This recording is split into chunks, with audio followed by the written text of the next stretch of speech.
Bonsoir à tous et bienvenue à Perspective. Aujourd'hui, le pape François a pris son envolée pour la Colombie. C'est son 20e voyage apostolique. Il y sera jusqu'au 10 septembre et il visitera d'ailleurs 4 villes majeures, Bogota, Villavicencio, Medellín et Carthagène. Le Saint-Père s'y rend comme pèlerin d'espérance et de paix.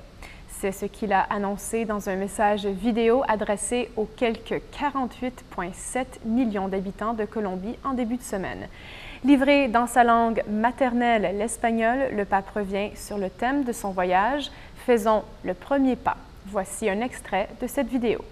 Dar el primer paso nos anima a salir al encuentro del otro y extender la mano y darnos el signo de paz. Y la paz es la que Colombia busca desde hace mucho tiempo y trabaja para conseguirla.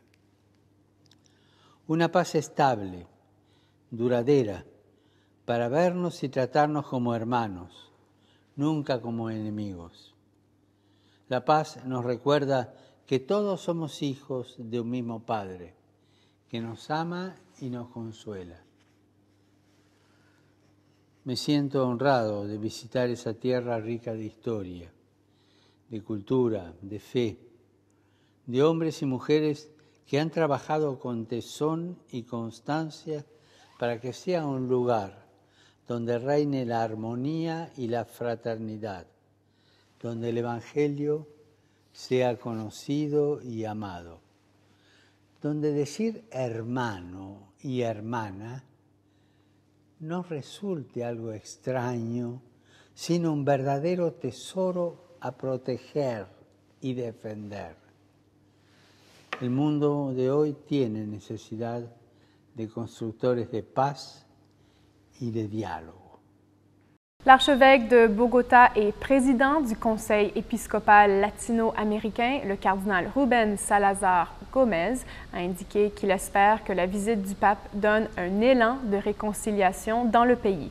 Ce pays, marqué par plus de 50 années de conflits entre le gouvernement et la FARC, ou les forces armées révolutionnaires de Colombie. Ces partis ont signé un accord de paix en 2016, ce qui a mené au désarmement de la FARC et tout récemment au cessez-le-feu d'un deuxième groupe révolutionnaire. Le cardinal Gómez explique qu'il y a encore un bout de chemin à faire. C'est ce qu'il a partagé dans une entrevue au micro de Radio Vatican.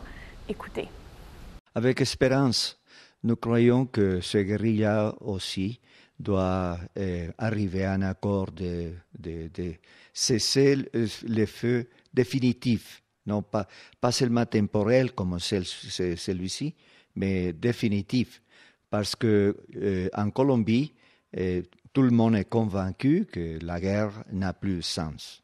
La politique doit être faite avec les votes, pas avec les armes. Le pape François a dénoncé dans son message vidéo aux Colombiens l'exploitation sauvage de la création, appelant au respect de l'environnement. Est-ce un thème qui vous est cher? Oui, pour nous c'est un thème très cher parce qu'en Colombie nous avons une très grande richesse minéraire et l'exploitation c'est pas la meilleure. On a des problèmes vraiment grands avec la minerie illégale, ce qui vient fait sans les soucis nécessaires de la création. Pour débuter notre couverture de cette visite apostolique, ne manquez pas une entrevue exclusive avec le cardinal Gérald Cyprien Lacroix, archevêque de Québec, sur sa propre expérience lorsqu'il était prêtre en Colombie. Elle sera diffusée à 20h20 heure de l'Est sur Ciel et Lumière. Vous pourrez aussi regarder les messes avec le Saint-Père chaque jour qu'il célébrera dans chacune des villes qu'il visitera. Consultez l'horaire complet sur notre site web au www.cieletlumière.tv.org/voyage apostolique. Et voilà, c'est tout pour aujourd'hui. Merci d'être à l'écoute. À très bientôt.